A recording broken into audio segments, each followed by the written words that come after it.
আসসালামু আলাইকুম রহমতুল্লাহি ওয়া বারাকাতুহু। ধন্যবাদ জানাচ্ছি ডায়ালগ ফর ডেমোক্রেসির আজকের এই চমৎকার আয়োজনের জন্য সম্মানিত সভাপতি এবং উপস্থিত অতিথিবৃন্দ, প্রিয় সাংবাদিকবৃন্দ এবং সুধীমণ্ডলী। আজকে যে আলোচনা আমরা এসে দাঁড়িয়েছি যে গণ অভ্যুত্থান পরবর্তী ছাত্র রাজনীতি থাকবে কি থাকবে না, অথবা সেটার যে নতুন ডাইমেনশন সেটা কি হতে যাচ্ছে।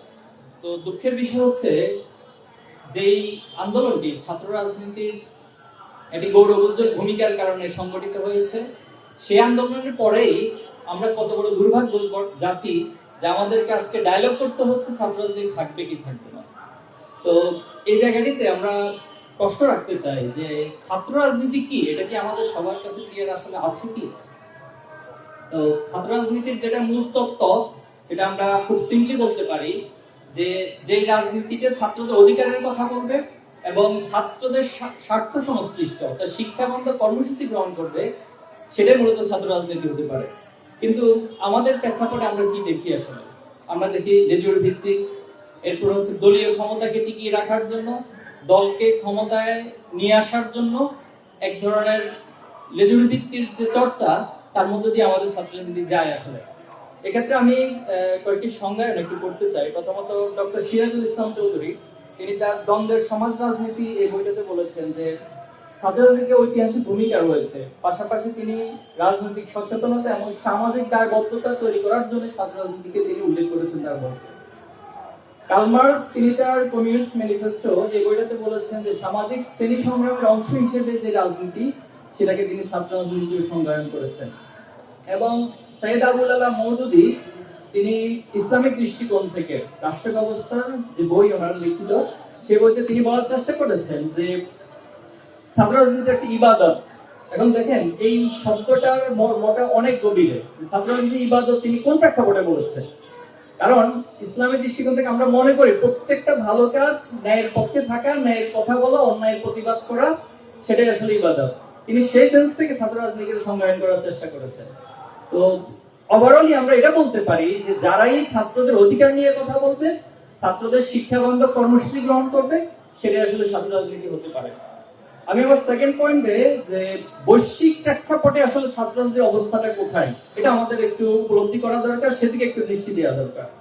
আমরা শুধুমাত্র মিডল ইস্ট ব্যতীত, যেহেতু সেখানে রাজতন্ত্রের কাঠামোগুলোই বেশি প্রয়োগ করা হয় পলিটিক্যালি, এজন্য সেখানে ওই অর্থে কোনো রাজনৈতিক দল বা সংগঠন কাজ করে না। কিন্তু আপনি ওয়েস্টার্ন বলেন, এশিয়া বলেন, এরপরে সাউথ এশিয়া বলেন, সব জায়গাতে আসলে ছাত্র রাজনীতির একটা কাঠামো রয়েছে। কিন্তু তারা আসলে কোন প্রেক্ষাপটে সেটা প্র্যাকটিসটা করে, এটা ইম্পর্টেন্ট আমাদের জন্য জানা না। যেমন আপনি ওয়েস্টার্ন কালচারে দেখবেন যে তাদেরও কিন্তু মূল দলের মেইন স্ট্রিম পলিটিক্যাল দলের একটা ইউথ উইং অথবা স্টুডেন্ট উইং থাকে। এরপরে হচ্ছে তাদের সেখানে স্টুডেন্ট ক্লাব থাকে, স্টুডেন্ট অ্যাসোসিয়েশন থাকে। সেটা ডোমেস্টিক এবং ন্যাশনাল যারা থাকে তাদের জন্য থাকে, বা ইন্টারন্যাশনাল স্টুডেন্টদের জন্য এই ধরনের অ্যাসোসিয়েশনের ব্যবস্থা থাকে। তো তাদের সামরিক কার্যক্রম যেটা থাকে, তারা স্টাডি সার্কেল করে ছাত্র রাজনীতির সেই অ্যাসোসিয়েশন এবং ক্লাবগুলো দিয়ে। এরপর তারা পলিসি ডিসকাশন করে, পলিসি ডিবেট করে তারা। এরপর তারা ইস্যু ভিত্তিক ন্যাশনাল এবং ইন্টারন্যাশনাল বিভিন্ন ইস্যুতে ক্যাম্পেইন তারা করে থাকে। এরপর তারা কো কারিকুলাম অ্যাক্টিভিটিস এবং দক্ষতা উন্নয়ন রিলেটেড কাজগুলো করে। আরেকটা মজার বিষয় হলো যেটা টার্কি এবং মালয়েশিয়ান খুব বেশি মডেলটা ফলো করে তারা, যে যখন ভ্যাকেশন থাকে, উইন্টার ভ্যাকেশন, সামার ভ্যাকেশন, সেই সময়টাতে তারা সকল ছাত্রদের জন্য অনেকগুলো স্কিল ডেভেলপমেন্ট ট্রেনিং এর ব্যবস্থা করে এবং এটা উন্মুক্ত থাকে। এই কাজগুলো হচ্ছে ছাত্র রাজনীতি করে থাকে। কিন্তু আমাদের বাংলাদেশের প্রেক্ষাপটে আসলে আমরা কি করি? তো আমাদের জায়গা থেকে আসলে আমরা যতটা তাত্ত্বিকভাবে বক্তৃতা বিবৃতি দেই, কিন্তু প্র্যাকটিক্যাল জায়গায় আসলে আমাদের খুব নড়বড়ে হয়ে যায়। আমাদের এখানে আগের বক্তারা চমৎকার বলেছেন, দলীয় প্রতিনিধি হিসেবে বলেছেন, শিক্ষার্থী হিসেবে বলেছেন, আবার দলীয় এবং শিক্ষার্থীর মাঝামাঝি থেকেও বক্তব্য দিয়েছেন। কিন্তু আসলে থিওরি এবং প্র্যাকটিক্যালের ভিতরে একটা সম্মিলন ঘটানোটা আমাদের জরুরি। বক্তব্য আমরা যাই দিই, প্র্যাকটিক্যালি কি করছি এটা ইম্পর্টেন্ট। আপনি দেখেন লেজুর ভিত্তিক শব্দটা বারবার আসতেছে। আমার উপস্থাপক ভাই তিনিও বলেছেন যে আজকে আমাদের যদি নাসির ভাই থাকতেন ভালো হতো, এখন উনি অনুপস্থিত, ওনার বিষয়ে বলাটা আবার কি বোধ হয়ে যায় কিনা এটা একটা বিষয়। উনি মাঝখানে একটা বক্তব্যে বলেছেন যে ওনার দল যখন ক্ষমতায় আসবে উনি তখন ছাত্র বান্ধব অনেক কর্মসূচি গ্রহণ করবে। তাহলে ওনার দল ক্ষমতায় আসবে, অতীতে ছাত্রলীগ ক্ষমতায় বা আওয়ামী লীগ ক্ষমতা ছিল, তারা কেমন কর্মসূচি নিয়েছে এটা তো আসলে আমাদের কাছে ক্লিয়ার। তো এই জায়গাটা যে দল ক্ষমতায় আসলে এরপর আমি ছাত্র বান্ধব কর্মসূচি গ্রহণ করব, এটার চেয়ে আসলে সংকীর্ণ বক্তব্য আর কি হতে পারে আমার জানা নাই। তো এই যে ছাত্রদের মানসিক ট্রমা তৈরি হয়েছে, এটা কেন তৈরি হয়েছে এই জায়গাতে আমি কয়েকটা পয়েন্ট বলবো। প্রথমত হচ্ছে একটা সন্ত্রাসের রাজত্ব কায়েম হয়েছিল ক্যাম্পাসগুলোতে, খুন, এরপরে অস্ত্রের জঞ্জরানি। আমরা এই 5ই আগস্টের পরেও দেখছি, ঢাকা ইউনিভার্সিটিতে দেখেছি, চিটংয়ে দেখেছি, রাজশাহী ইউনিভার্সিটিতে দেখেছি, যে যখন হলগুলোকে আবার নতুন করে সবাই অভিযান চালাচ্ছে, সেখানে এক একটা অস্ত্রাগারের একটা বিশাল ভান্ডার খুঁজে পাওয়া যাচ্ছে। এটা দুঃখজনক ছিল আমাদের জন্য। এরপরে ছাত্র রাজনীতি মানে সেখানে খুন খারাপি হচ্ছে, সেখানে হচ্ছে হত্যা, এরপরে তার জন্য সকল ধরনের টর্চার করাটা একটা জায়েজ ব্যবস্থা হয়ে গেছে। আমি আগামী বলছি কথাগুলো আমার না, বাট অবজারভেশনটা কেন ছাত্র রাজনীতির প্রতি আজকে আমাদেরকে ডায়লগ করতে হচ্ছে, থাকবে কি থাকবে না, অথবা ট্রমাটা কেন তৈরি হলো, সেই প্রসঙ্গে আমি কথাগুলো বলছি। এখানে দখলদারিত্ব, যে হল দখল, আজকে দেখেন বৈশ্বিকভাবে ওয়েস্টার্ন বা যাদেরকে আমরা গ্লোবাল ভিলেজে কম্পিটিশনের জায়গা মনে করছি, তারা চিন্তা করে কিভাবে মঙ্গল গ্রহে আবাসস্থল স্থাপন করবে, সেখানে কিভাবে করে সেটা তারা জয় করবে। আর আমরা চিন্তা করি আমরা যখন ক্ষমতায় আসবো কিভাবে করে হল দখল করব। তাহলে এই হলো হচ্ছে আমাদের এবং তাদের মধ্যে পার্থক্যটা।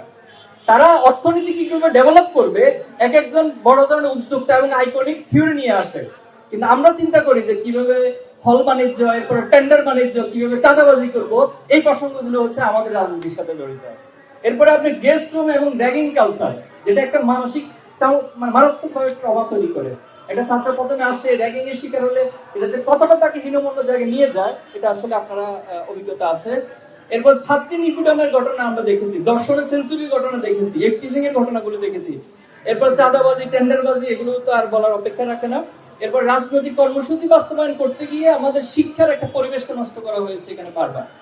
এরপরে পদ বাণিজ্য, এরপর নিয়োগ বাণিজ্য, প্রশ্নপত্র ফাঁস করা হয়, নকল, পাশাপাশি হচ্ছে যে ফক্সি পরীক্ষা দেওয়ার একটা কালচার আমরা দেখেছি বিগত সময়ে ছাত্র রাজনীতিতে। এরপরে হচ্ছে শিক্ষকের চেয়ে একজন ছাত্রের প্রটোকলের ব্যবস্থা বেশি হয়ে যায়।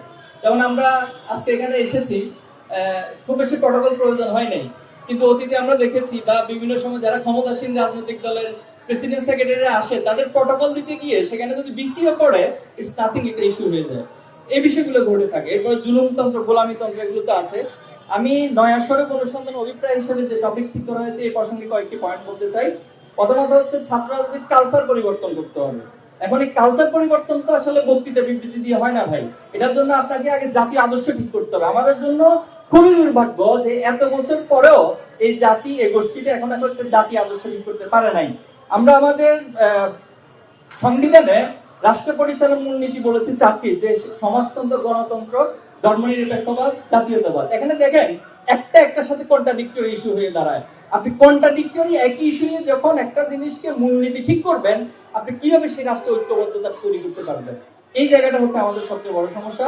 এই জন্য আমরা বলতে চাই যেখানে আমাদের জাতি, আদর্শ, ইতিহাস এবং এই জাতিসত্তার যে মাটি, এই মাটিকে গবেষণা করতে হবে। এই মাটি আসলে কি চায়, সে আলোকে আমাদের একটা জাতি আদর্শ ঠিক করা, এবং সে আলোকে যদি আমরা শিক্ষা ব্যবস্থা প্রণয়ন করতে পারি, তাহলে আমাদের এই রাজনৈতিক কালচারের পরিবর্তন আমাদের মানসিকভাবে হবে।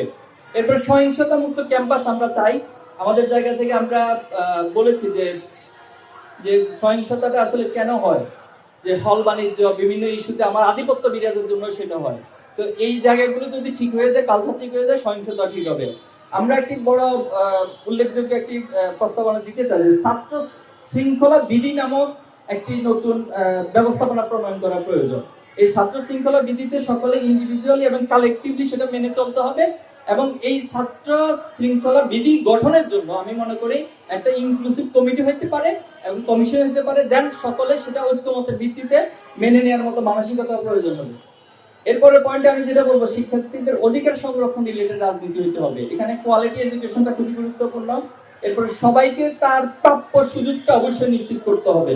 আপনি অধিকার হচ্ছে আরেকজনের, সিটটা আরেকজনের, আরেকজন সে সুবিধা পাবে, কিন্তু দলীয় পরিচয়ের কারণে যখন আমি সেটা ভোগ করি, সেখান থেকে সে বঞ্চিত। এই জন্য আমরা শিক্ষার্থীর অধিকার সংরক্ষণটাই হচ্ছে সবচেয়ে প্রায়োরিটি দিতে চাই। মেধার ভিত্তিতে হলে সিট বন্টন হবে, এবং সেখানে আরেকটা বড় বিষয় হচ্ছে আমাদের রাষ্ট্রেরও ক্ষেত্রে খেয়াল রাখতে হবে যে আবাসিক যে বিশ্ববিদ্যালয়গুলো আমরা নতুন নতুন করতেছি, যাচ্ছে তাই করে ফেলতেছি, কিন্তু সেখানে যে কাঠামো প্রয়োজন, সেই সুযোগ সুবিধা প্রয়োজন, সেটা দিচ্ছি না। এবং এই হলের সিট না, সিটের যে সংকট, এটাও কিন্তু ছাত্র রাজনীতির সংঘর্ষের একটা বড় কারণ। এই জন্য মেধার ভিত্তিতে হলে সিট প্রদান করা এবং হলের সুযোগ সুবিধা বৃদ্ধি করতে হবে। ফ্যাসিবাদ বিরোধী অবস্থানে সবাইকে ঐক্যবদ্ধ থাকতে হবে, এটা আমাদের একটি বড় দাবি যে আপনি আপনার আদর্শ সবকিছু চর্চা করবেন, আপনার দলীয় সকল কিছু বাস্তবায়ন করেন, কোনো অসুবিধা নাই, কিন্তু যখন ফ্যাসিবাদের ইস্যু আসবে তখন আপনাকে অবশ্যই ঐক্যবদ্ধভাবে সেই জায়গাতে ভূমিকা রাখতে হবে। এরপরে মুক্ত এবং মুক্ত চিন্তার সুযোগ সবার থাকতে হবে। আমরা ট্যাগিং এর রাজনীতি বন্ধের জন্য আহ্বান জানাবো। দেখবেন যে কেউ একজন ভালো কথা বলে, আপনার ফাহাদ সে নামাজ পড়তো, সে ভারতের বিরুদ্ধে আধিপত্যবাদের বিরুদ্ধে কথা বলেছে, এজন্য তাকে শিবির ট্যাগ দেওয়া হয়েছে। বিশ্বজিৎ হরতালের দিন সকালে বের হয়েছে, তাকে হিন্দু শাখার সদস্য শিবিরের বানানো হয়েছে, তাকে হত্যা করা হয়েছে। এখানে মেঘমালার বসু আছে, আমি জানি না তিনি কখনো যদি শিবিরের টোনে কথা বলার পর ওনাকেও কখনো আবার শিবির শাখার কোন সদস্য বানিয়ে দেয় কিনা, এটাও ভবিষ্যতে একটা বড়। এই জন্য আমরা স্পষ্ট বলতে চাই যে এই ধরনের ট্যাগিং এর রাজনীতি সম্পূর্ণভাবে ক্যাম্পাস থেকে বন্ধ করতে হবে।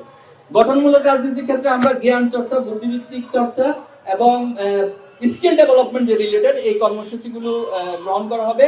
এরপরে ছাত্র নারীদের ক্ষেত্রে আমাদের একটা প্রস্তাবনা রয়েছে, আমরা চাই যে নারীদের আলাদা প্ল্যাটফর্ম হোক। কেন, এটা একটা প্রশ্ন। দেখেন, মেজরিটি ক্যাম্পাসগুলোতে নারীরা 50% অথবা মোর দেন 50%, তাহলে একই 50%-এর বেশি হওয়ার পরেও যখন তাকে আপনি 225 জনের কমিটি হয়, সেখানে আমাকে মাইক্রোসফট দিয়ে খুঁজতে হয় যে 5 জন না 6 জন না 8 জন আছে, তাহলে এর চেয়ে বড় একটা বৈষম্য আসলে আর কিছু হতে পারে না। এই জন্য আমরা বিশ্বাস করি প্রত্যেকটা ইউনিভার্সিটিতেই 200 জনের কমিটি হবে, সেখানে 100 জন নারী থাকবে, 100 জন পুরুষ থাকবে। এক্ষেত্রে যদি কোনো দল সেটা মেনটেন করতে না পারে, তাহলে আমাদের পরামর্শ হলো যে সেক্ষেত্রে নারীদের আলাদা কমিটি হবে এবং পুরুষদের আলাদা কমিটি হবে। কারণ নারী এবং পুরুষদের কিছু চাহিদাগত পার্থক্য আছে, এই জন্য নারীরা তাদের চাহিদাগুলোকে সমাজের কাছে তুলে ধরতে পারবে।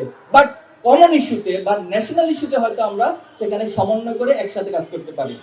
এরপরে আমাদের নিয়মিত কাউন্সিল করা, যেমন দেখবেন অনেকাংশ দলগুলোতে যেটা আমাদের ঘটে যে কাউন্সিল গুলো নিয়মিত হয় না, 5 বছর 10 বছর পর্যন্ত কাউন্সিল হয় না, এরকম ঘটনাগুলো ঘটে।